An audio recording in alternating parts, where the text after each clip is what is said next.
সেই অট্টালিকাটা তৈরি হলো, দীর্ঘদিন যিনি এই অট্টালিকাটার ভিতরে ছিলেন, হায় মরার পরে যদি একটা কামরার ভিতরে কবর দিত, তাইলে ও তো শুয়া শুয়া দেখতে পারতো, ঠিক না?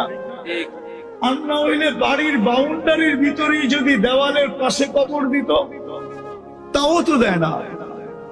তাইলে বোঝা গেল দুনিয়া বড় নিষ্ঠুর। 60-70 বৎসরের দুনিয়া চলে যাব। ইচ্ছা স্বাধীনতা দিছেন আমাকে বটে,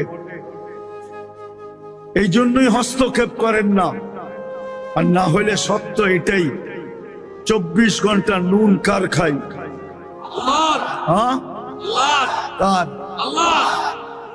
ও যুবক, রাগ হয়েও না। বিসিকের মানুষগুলা বলেন, ব্যক্তিত্ব আগে না অস্তিত্ব আগে?